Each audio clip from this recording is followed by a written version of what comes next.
Vamos abrir nossas Bíblias no livro de Mateus, capítulo número 25. Evangelho de Mateus, capítulo 25.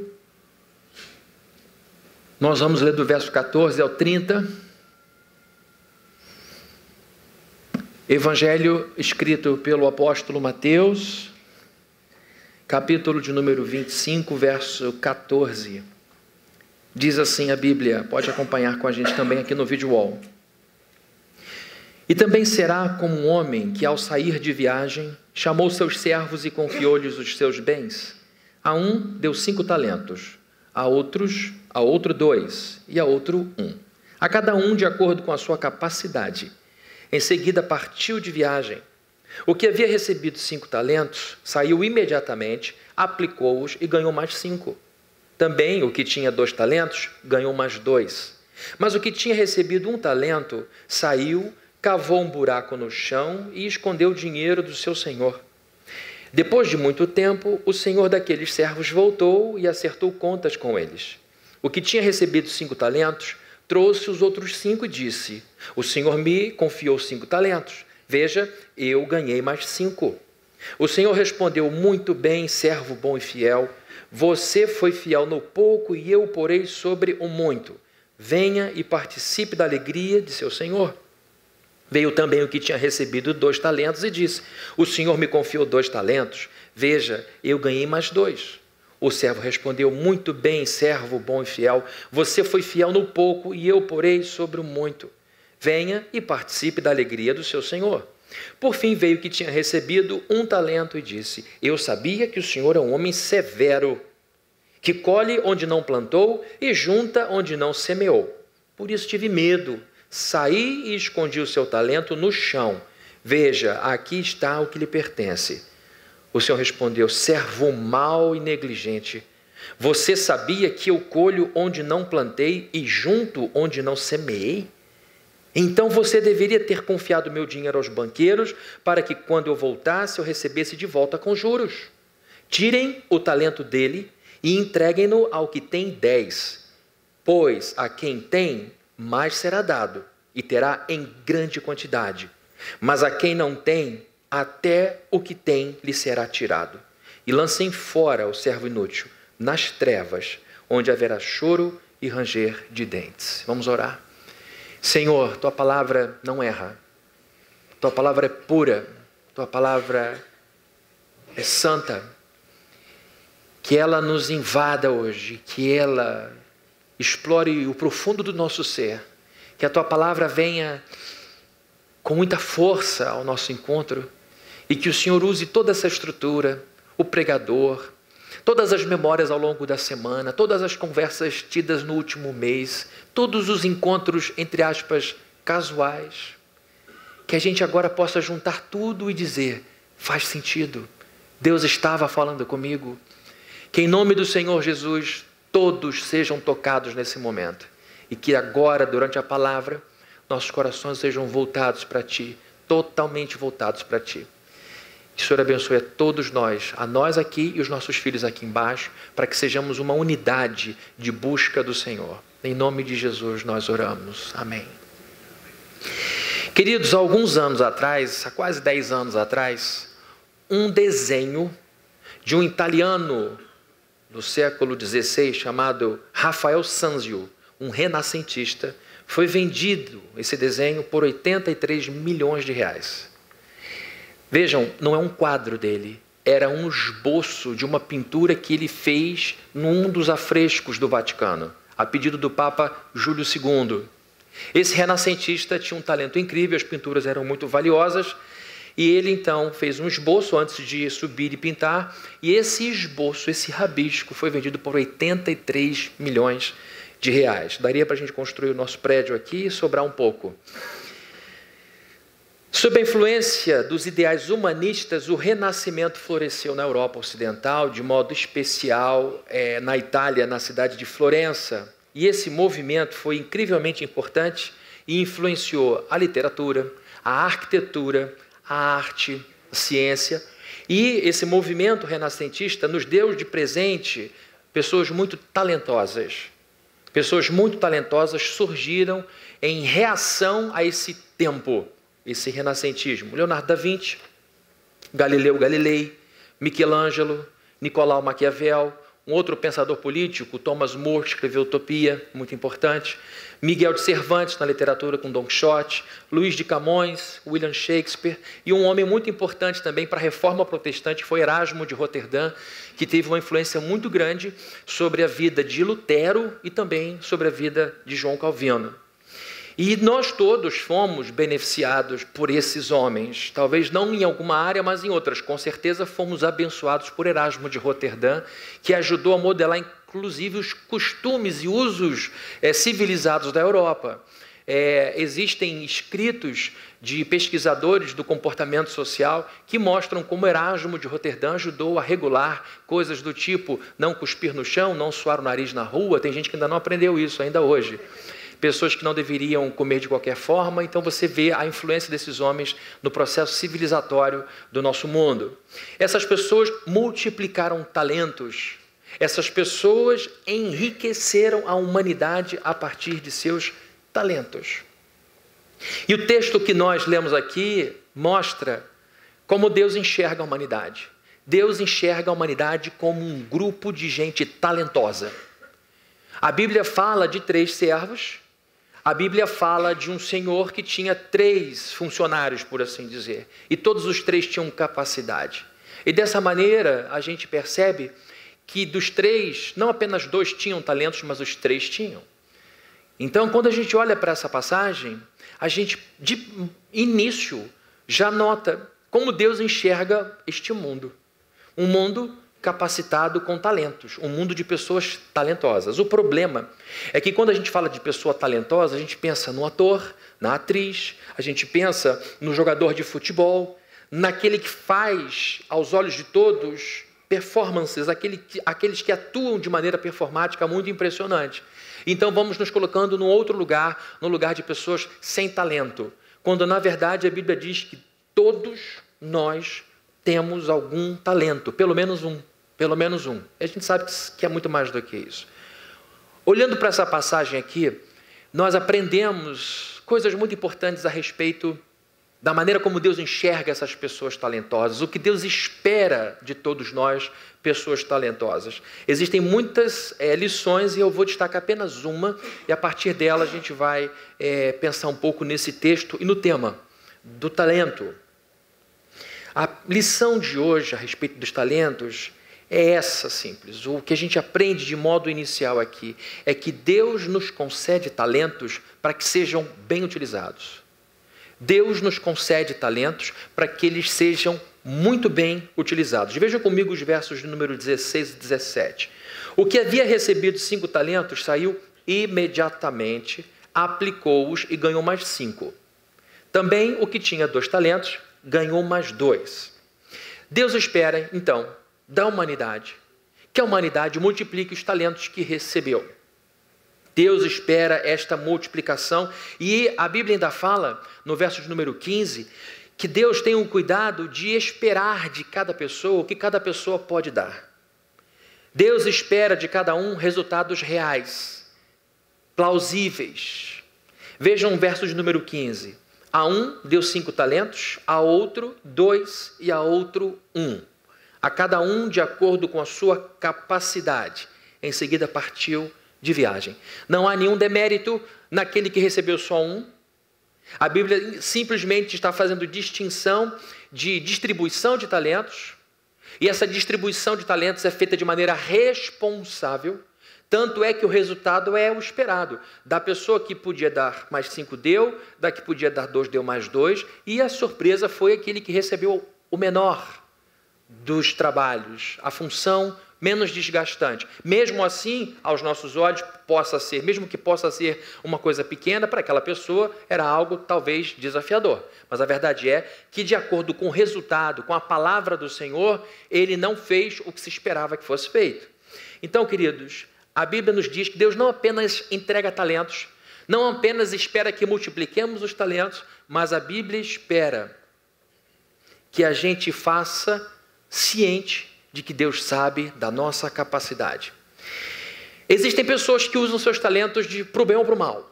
Pessoas que, por exemplo, têm um talento na inteligência impressionante. Pessoas que não precisam estudar muito. Pessoas que fixam matérias com muita facilidade. Pessoas que conseguem guardar fórmulas complexas, nomes extensos. Pessoas que conseguem, com muito pouco esforço, montar um problema ou desmontar um problema com muita agilidade. Por exemplo, com sua inteligência, tem gente que criou vacina. E com inteligência, tem gente que bola golpes complexos na internet para tirar dinheiro dos usuários.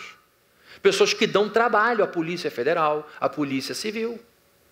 Pessoas que realmente são muito inteligentes, capazes de bloquearem sozinhas, dentro de casa, com pouca estrutura, sistemas complexos de segurança que são bancados por milhões de reais, pagos por bancos e outras instituições. Pessoas, por exemplo, com talento da liderança, gente que inspira, gente que dirige, gente que toma decisão, gente que tem coragem. E tem gente que tem coragem para guiar uma nação. Pessoas que se candidatam para dirigirem um país inteiro. É muita responsabilidade você dar rumo a uma nação. Tem gente, então, que usa isso para liderar a nação rumo ao progresso, rumo à prosperidade, rumo ao desenvolvimento. Mas tem gente que usa a sua liderança para liderar a facção criminosa, para fazer o que é errado, para cometer crime.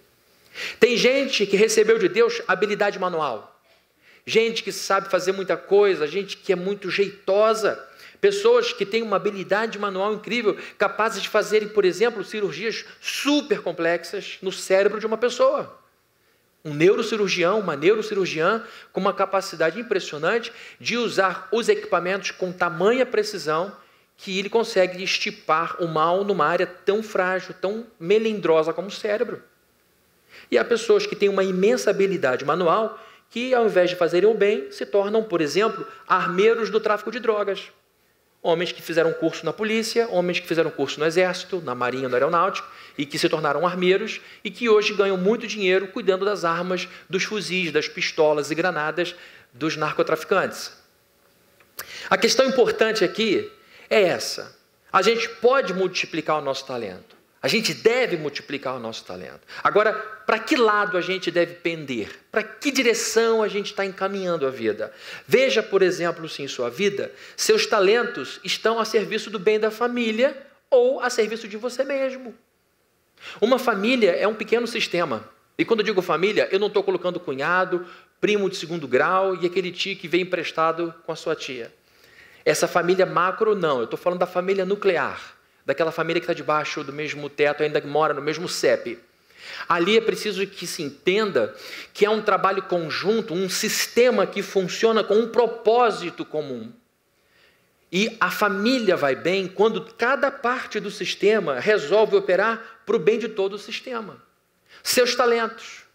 Seu talento principal está sendo usado para construir uma família que faça você querer voltar para casa no fim de um dia ou apenas para você mesmo, vivendo de maneira egoísta? Em sua vida, seus talentos estão fazendo de você uma pessoa de boa reputação? A Bíblia diz que um bom nome vale mais do que muita riqueza. Todo mundo sabe que uma pessoa que paga bem suas dívidas tem crédito. Todo mundo sabe que uma pessoa de palavra tem muita confiança. Fulano falou que viria, ele vem. Se não puder, ele vai avisar. Responsabilidade. É isso que você tem construído ou você tem construído uma reputação que ninguém confia? Em sua vida, falando de talentos, de multiplicação de talentos, você tem usado os seus talentos para fazerem de você uma pessoa mais sábia, que toma decisões com sabedoria, ou continua usando os seus talentos de maneira que você é conhecido como alguém que vai atrás de qualquer pulso de emoção? Você segue qualquer batimento cardíaco das suas emoções e vai por ali. Você planeja, toma decisão, sabe o que é certo fazer, mas o que prevalece é a vontade, não a disciplina. E todo mundo sabe que, no final das contas, se tivermos que escolher na maior parte do tempo entre emoção ou razão, é a razão que se escolhe. Ah, mas eu sou muito... Na maior parte das vezes, nós temos que pender para o lado da razão e não da emoção. Por que eu estou falando isso? Basta ver uma criança. Basta ver uma criança. Se você deixar seu filho tomar decisões sozinho a partir do que ele está sentindo, ele vai ter uma úlcera em menos de 2 meses. Deixa ele dormir na hora que ele sentir vontade de dormir, deixa ele acordar quando ele quiser acordar, deixa ele estudar se ele quiser estudar, deixa ele tomar banho quando ele quiser tomar banho. Deixe um ser humano entregue desde cedo às suas emoções. Vocês acham que vai dar em algum lugar? Sim ou não, gente? Eu acho que não. Você está construindo uma vida de sabedoria, de entendimento, ou você continua sendo essa pessoa que vive nesse fluxo emocional e que por essa razão se encontra num poço de confusão?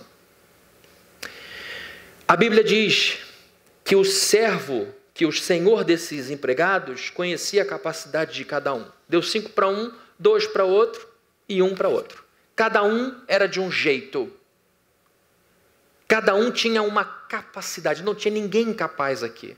Todos tinham uma capacidade. Vejam bem, queridos, o Senhor aqui desta parábola não é Jesus Cristo. Jesus não está falando uma parábola, fazendo uma parábola dele. Ele está falando do Pai dele. Então, ainda que fosse Jesus, ele está apontando para o Pai.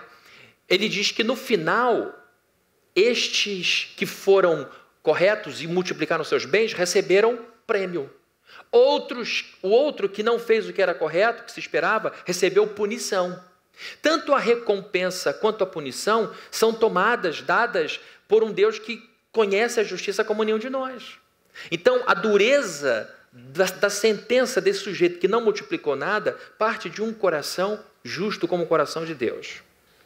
E aqui, queridos, quero mais uma vez enfatizar que Deus sabe da condição de cada um. E Deus sabe o que esperar de cada um. Cada um de nós tem um jeito. Cada um de nós tem capacidades diferentes. Mas todos nós temos capacidade. Talvez esse discurso esteja incomodando uma pessoa que terceirizou as decisões da sua vida.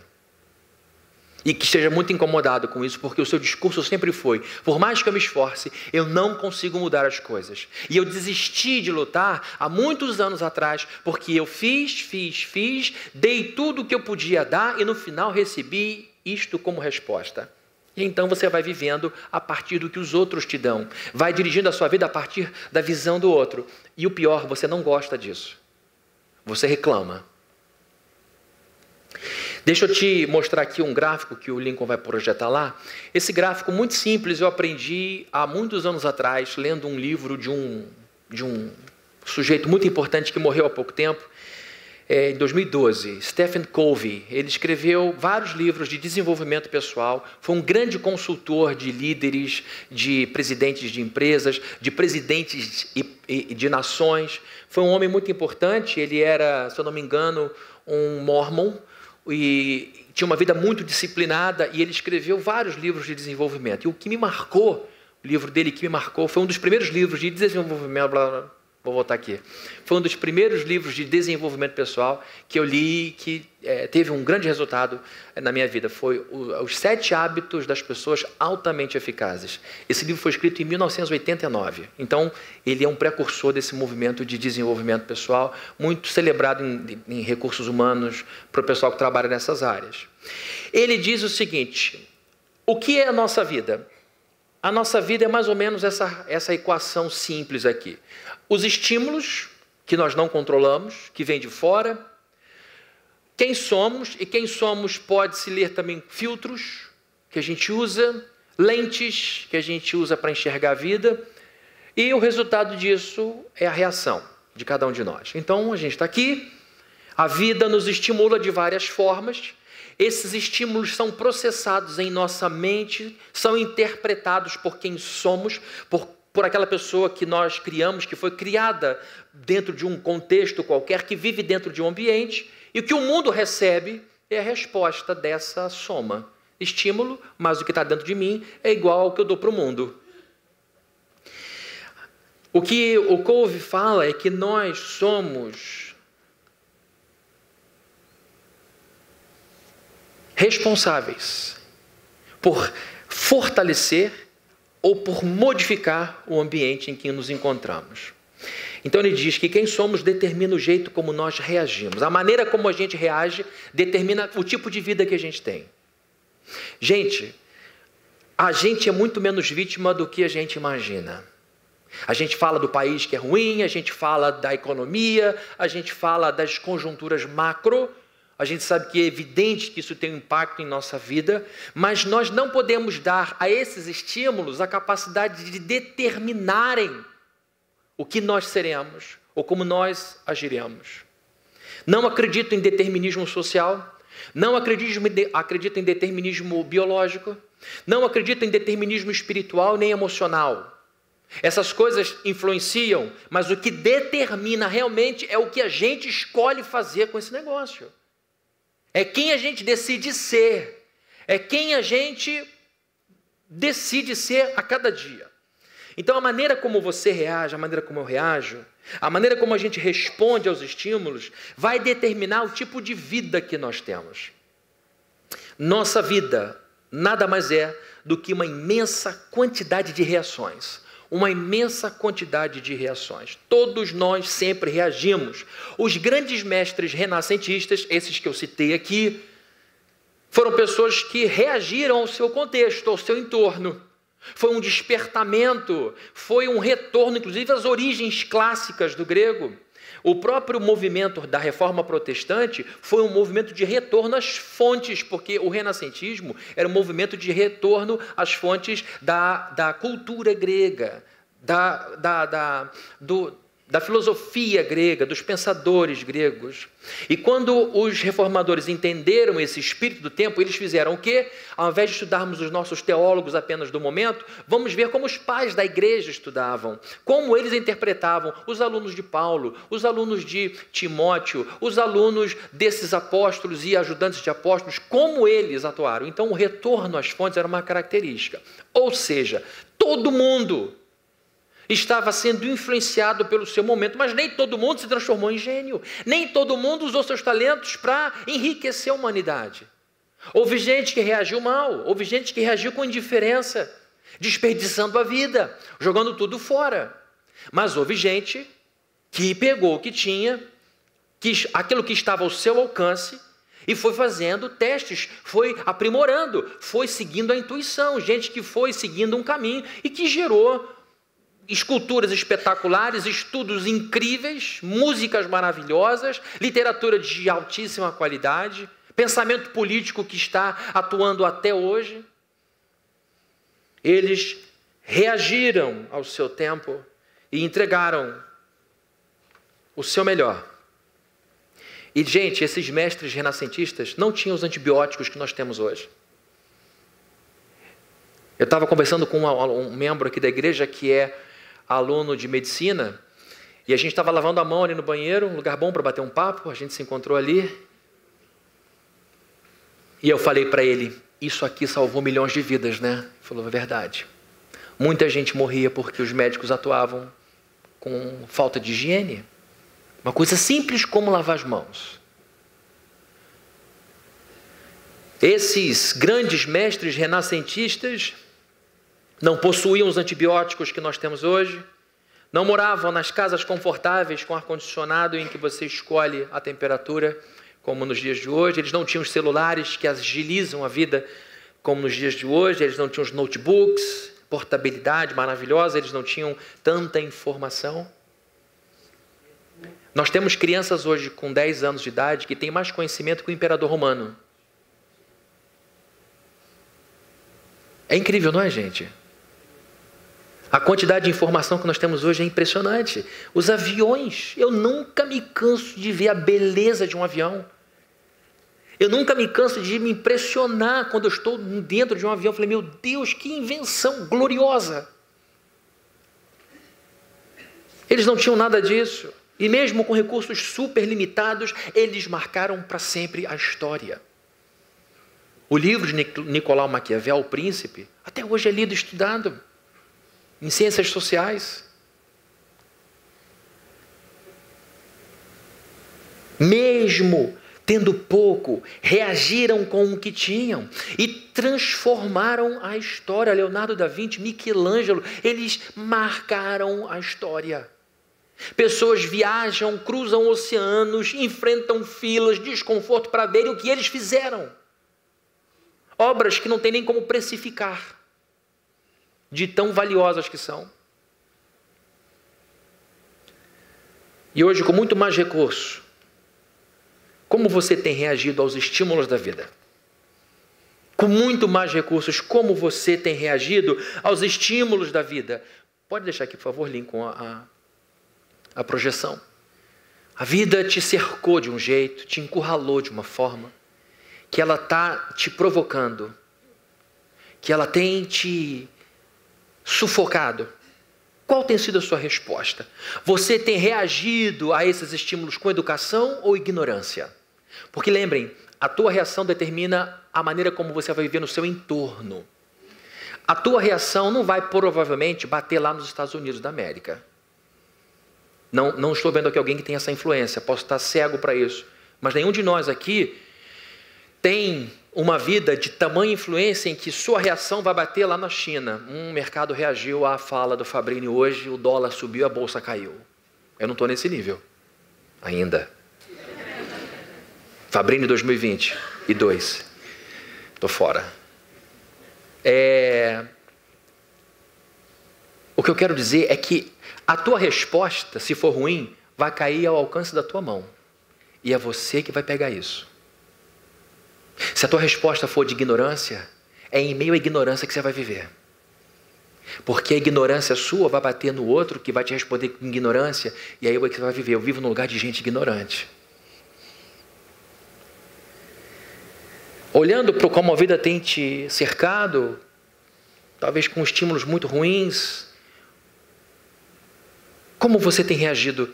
Você tem reagido buscando paz, procurando ser como Jesus, pacificador? Ele falou, bem-aventurados os pacificadores, porque serão chamados filhos de Deus, filhas de Deus. Ou você tem arrumado confusão por onde anda? Tem gente que anda rodeado de poeira, por onde vai levanta poeira, por onde vai levanta poeira. A minha vida é uma briga, a minha vida é uma confusão, é porque você está reagindo do jeito de sempre. Mas se eu não reagir dessa forma, vão me engolir. A pergunta é, está adiantando? Como é que você espera paz, tranquilidade, harmonia, se a tua história tem sido marcada por respostas ruins? Mas é porque as pessoas me batem, mas você não percebe que é porque você bate de volta? Não tem aquela história de que quando um não quer, dois não brigam? Você pode apanhar, mas eu vou levar um, vai chegar uma hora que a pessoa vai parar de bater e fica sem graça a briga. A pessoa tem piedade. Vou bater, o cara não quer brigar. Dá 3 tapas e esquece. Essa sanguinolência, essa confusão, essa verborragia, essa gritaria não para porque você alimenta. Está preso num sistema, você tem que parar.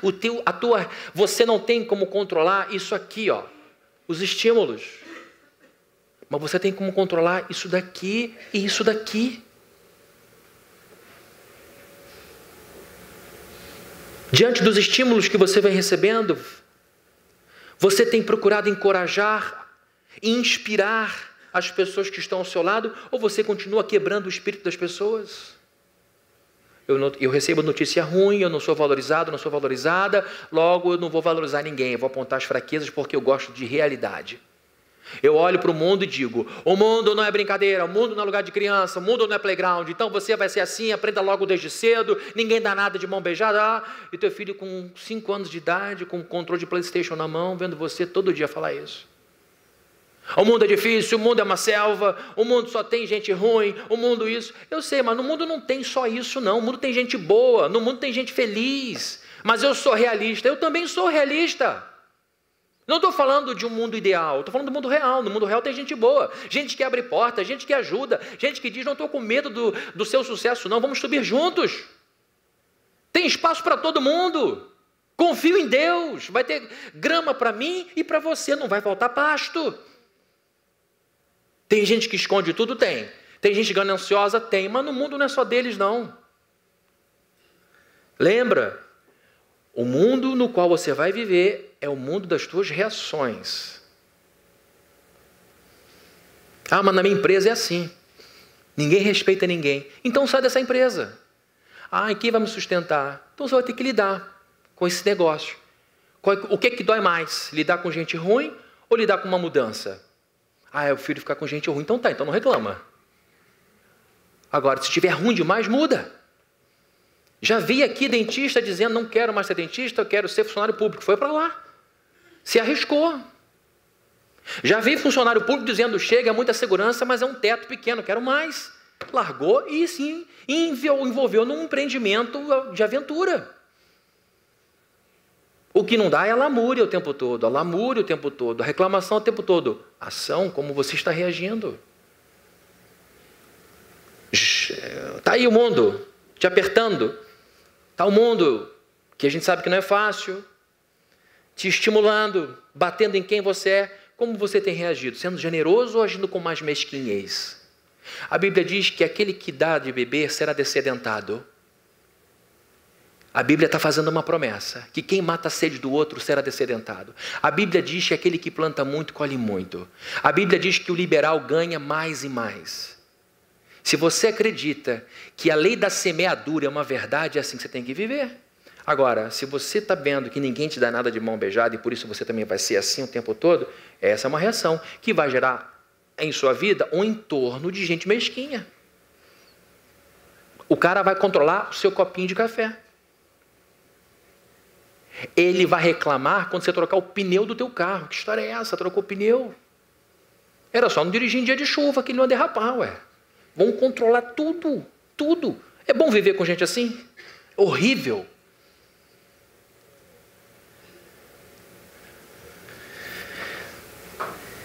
Diante dos estímulos da vida, como você tem reagido, como você tem usado os seus talentos, é disso que eu estou falando. Está usando os seus talentos para ajudar a pagar as contas de casa, ou você é apenas alguém que continua comendo às custas do dinheiro dos outros?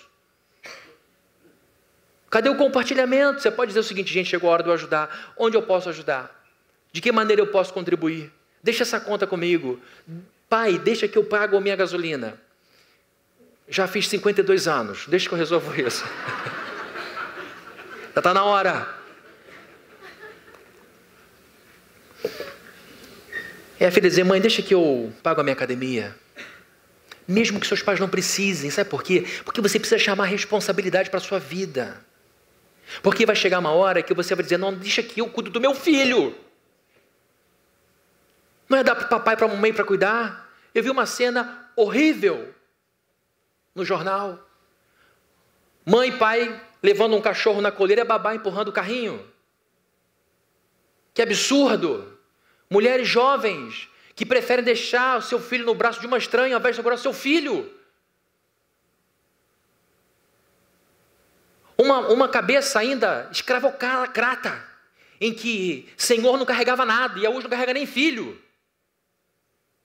Uma aristocracia persistente ainda.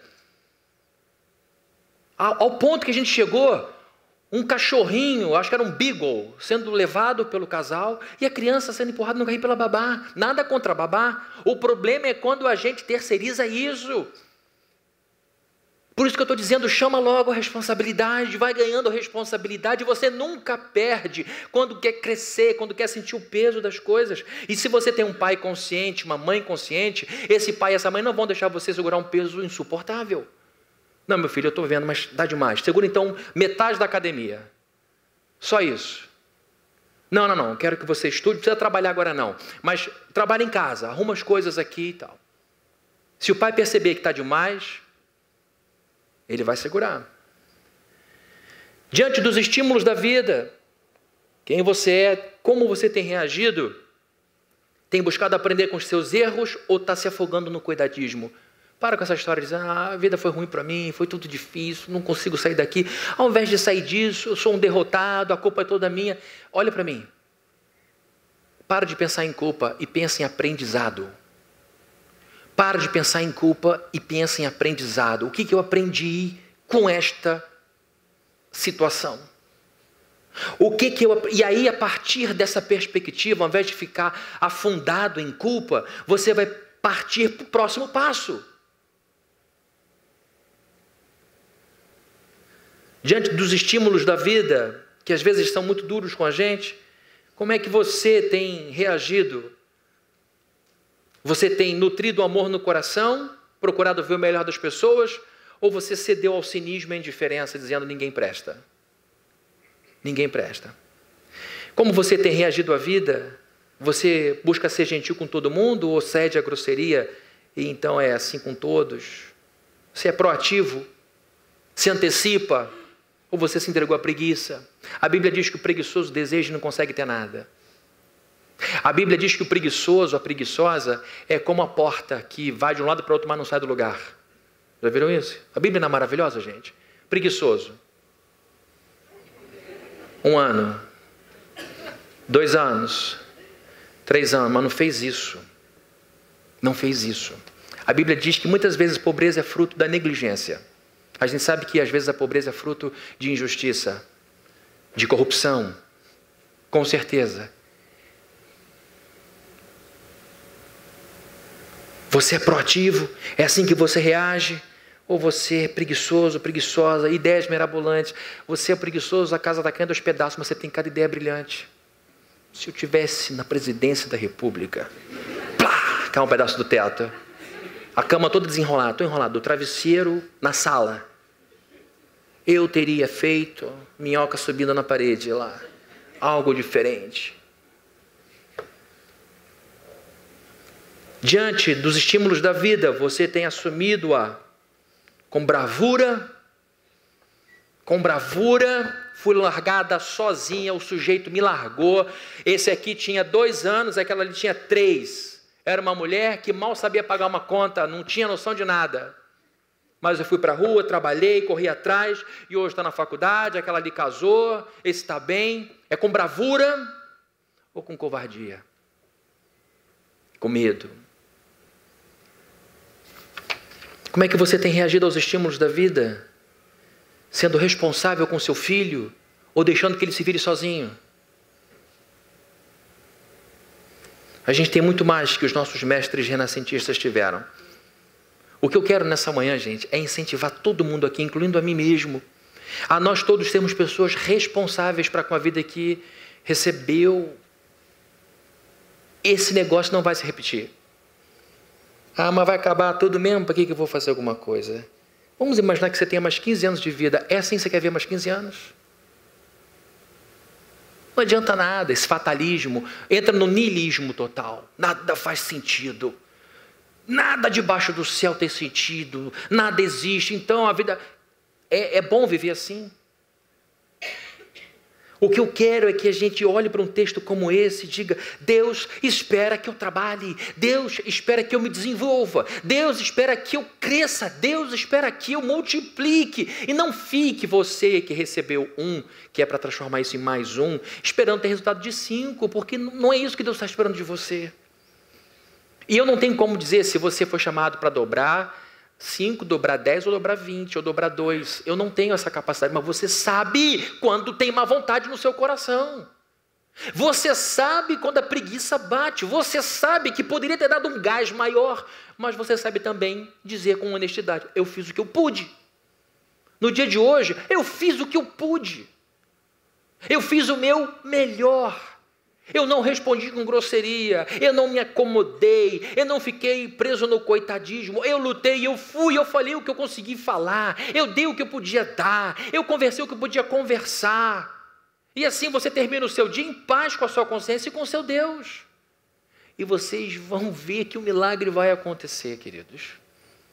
No dia seguinte, porque você fez alguma coisa, ao invés de empurrar com a barriga, você vai ter coragem para fazer a segunda. E quando você projeta uma coisa e chega lá para fazer, você encontra um cenário diferente. Você, poxa, eu não esperava isso. E a coisa fica um pouco mais fácil. E você, ao invés de 2, faz 4. E você vai percebendo que as coisas vão sendo multiplicadas por causa do movimento. Eu quero que você seja uma pessoa feliz, produtiva,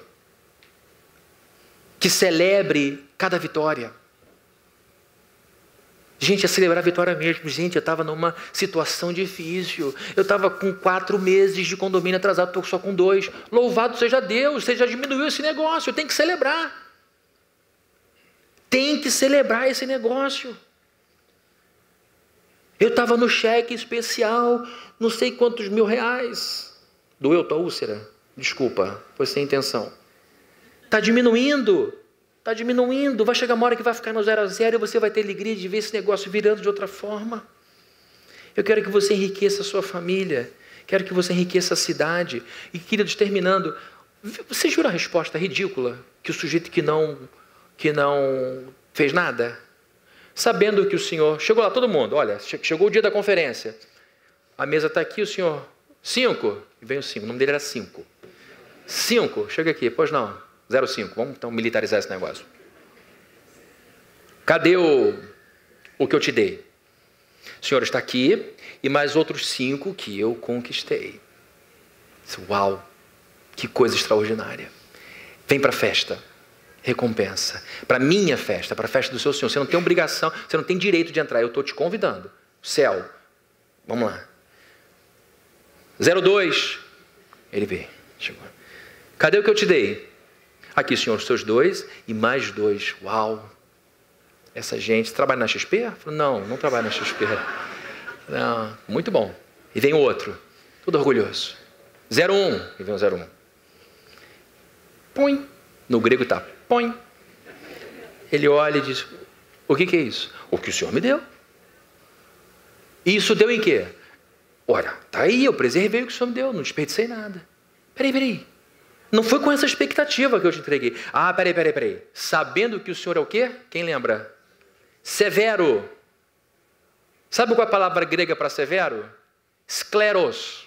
De esclerose, multisclerose. Escleros é duro, enrijecido. Ele diz o seguinte, olha, foi por tua causa que eu não multipliquei. Se o senhor fosse um pouco mais manso, se o senhor não fosse tão severo, se o senhor não fosse tão escleros, eu teria feito melhor. Ou seja, ele põe na conta do Senhor a sua incompetência. E é assim que muita gente vive. É assim que muita gente escolhe viver. Ninguém é obrigado a ser assim, queridos. Diante dessa resposta, o que o Senhor faz? Me dá licença aqui. Pega esse negócio da mão dele e dá na mão de quem sabe. Olha que matemática. O sujeito que põe na conta do outro a culpa de seu erro vai sendo empobrecido ao longo da vida. O pouquinho que recebeu vai sendo diminuído. E a vida vai tirando. Chega uma hora que ninguém procura, que ninguém pede, que ninguém fala, porque o sujeito enterra tudo. Eu dei tudo para essa criança, dei tudo para esse sujeito. O sujeito jogou a esposa para o alto, o sujeito jogou o filho para o alto, o sujeito jogou as oportunidades de trabalho para o alto, foi para a praia quando tinha que estar no escritório, ficou no bar fazendo happy hour quando tinha que estar em casa trocando fralda de filho e formando uma pessoa. É assim que você vive? Então a vida não vai te entregar mais nada, as pessoas não vão confiar em você. E o que é pior, quando vamos entrevistar o 01. 01, o que aconteceu? Aconteceu o que você viu, como é que ele é. Olha como ele é. Com medo não fiz, e agora ele tira o restinho que eu tinha, pobre de mim. Esse sistema não funciona. Todo mundo tem que receber igual. Todo mundo tem que ser tratado da mesma forma. Esse discurso é bom preguiçoso. Para quem produz é péssimo. Tirem o talento dele, verso 28, e entreguem ao que tem 10. Quem tem muito vai ter muito mais. A quem você pede favor? A quem está ocupado? A quem está realizando? A quem está fazendo? Quem costuma ser promovido por mérito? Quem faz? Esta é a vida real. Então, queridos, o que eu quero nesse momento é estimular você a ser um multiplicador daquilo que você tem agora. Não fique esperando a terceira coisa acontecer se você ainda está na primeira. Vá fazendo agora. É com o que você tem, com aquilo que Deus te deu. Saiba, você já tem alguma coisa. E é com esta coisa que você vai ganhar as outras que faltam. Quero que você seja uma pessoa que está construindo uma vida maravilhosa. Quem quer ter uma vida maravilhosa aqui? Levanta a mão. Eu quero. Eu quero. Eu quero. Ninguém em sã consciência. Não. Eu quero ter uma vida odiosa. Eu quero ir cada vez mais para o buraco. Ninguém em sã consciência faz isso. Só alguém muito perturbado. Só alguém numa situação muito ruim. Agora, uma vida boa não acontece por acidente. Uma vida boa é uma escolha. Uma vida boa é uma decisão de fazer as coisas da melhor forma possível, da melhor maneira possível. É você dizer: Deus, obrigado. Obrigado porque eu tenho onde estudar. Obrigado porque eu tenho essa bancada.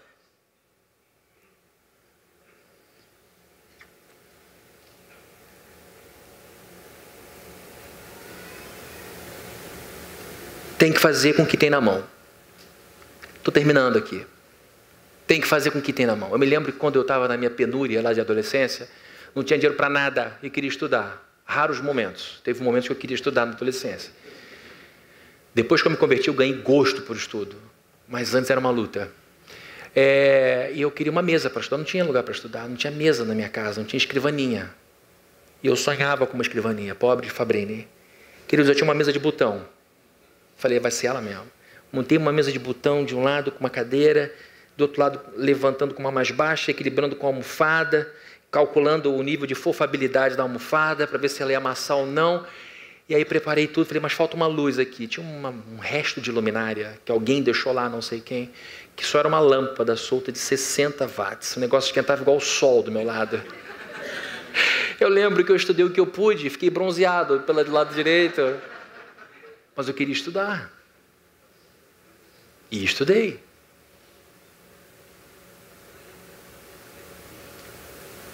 Hoje eu tenho um escritório confortável para estudar. Aqui, na minha casa. Mas demorou para chegar. Hoje a lâmpada não me bronzeia mais. O que eu quero dizer é que tem que fazer com o que está na mão. Porque se você não faz com o que está na mão, ninguém vai te dar o que não está ainda. Você tem que mostrar que é capaz de segurar esse negócio. Porque quem tem recurso, valoriza o seu recurso. Deus não joga nada fora. Deus não é perdulário. Deus não desperdiça as coisas. Ele tem responsabilidade. Amém. Vamos enriquecer os outros. Vamos crescer. Como dizem por aí, vamos se divertir. Não é? Eu sei que eu falei errado, tá bom? Você que está visitando, eu sei. Eu quero que você saia daqui confiando não na sua força, mas na força de Deus que está em você. Porque a Bíblia diz, não confie no teu braço. Quando você enriquecer, prosperar, não diga, o meu braço, minha inteligência me adquiriram essas riquezas. Não, foi o Senhor que te deu força e inteligência para adquirir essas coisas. Tudo que deu certo na minha vida, toda a glória a Ele, toda a honra a Ele. Que em nome de Jesus não saia daqui dizendo, Deus, eu vou cuidar bem do que eu tenho. E o que eu tenho vai virar algo mais precioso. Amém? Vamos orar? Senhor, o Senhor nos deu talentos. O maior de todos os talentos foi a tua vida por nós na cruz. A nossa salvação é o nosso maior talento. E a partir dela, queremos buscar progresso na vida. Multiplicar o que o Senhor nos deu. Queremos nos tornar pessoas melhores. Não estou falando, em primeiro lugar, de bens materiais, de coisas precificáveis. Eu estou falando de valores interiores, de postura diante da vida. Eu te peço, meu Deus, no nome de Jesus, que o Senhor levante homens e mulheres do coitadismo nessa manhã, e que a gente possa crescer, amadurecer, dizendo, é com isso que eu vou lutar, é com isso que eu tenho em mãos. E que a gente se sinta empoderado pelo Teu Espírito Santo maravilhoso, e que a gente possa, com muito orgulho, dizer para nós mesmos, eu já tenho o suficiente para começar. Eu já tenho o suficiente para começar. E que seja assim, ó Deus, o começo, o início de uma nova fase da nossa vida. Que o Senhor nos leve, então, a sermos pessoas talentosas, que vão trabalhar e deixar para este mundo um legado maravilhoso, para a família um legado maravilhoso. E que a gente possa, ao ser estimulado da pior forma possível, que a gente possa reagir da melhor forma possível. E que a gente saiba que assim a gente está plantando um entorno melhor para nós. Que a graça de nosso Senhor Jesus Cristo, o amor de Deus, o nosso Pai, e a comunhão e consolação do Espírito Santo estejam com todos aqui, desde hoje e para todos sempre. Amém.